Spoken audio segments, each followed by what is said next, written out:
Aksi konvergensi percepatan pencegahan penanganan stunting dilakukan secara terpadu dengan bersama-sama menyasar kelompok sasaran prioritas meliputi remaja, calon pengantin, ibu hamil, ibu menyusui, dan anak-anak balita 0 sampai 59 bulan. Meski angka penurunan stunting di tahun 2022 cuma turun 0,4%, namun pemerintah Kota Makassar tetap optimis untuk mencapai zero kasus stunting.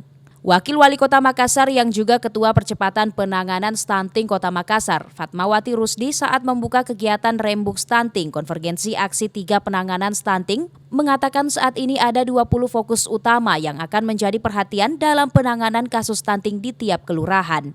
Berdasarkan data tahun 2022, angka stunting khusus di Kota Makassar 18,08%.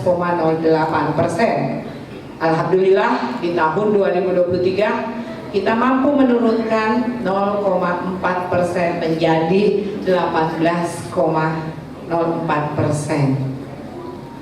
Kalau melihat angkanya kecil, tapi alhamdulillah ternyata kita yang terendah di 24 kabupaten kota. Ia berharap apa yang menjadi cita-cita pemerintah Kota Makassar dapat diturunkan sesuai dengan target zero stunting di tahun 2024 mendatang. Ical Syahrir, Fajar TV dan Fajar Radio melaporkan.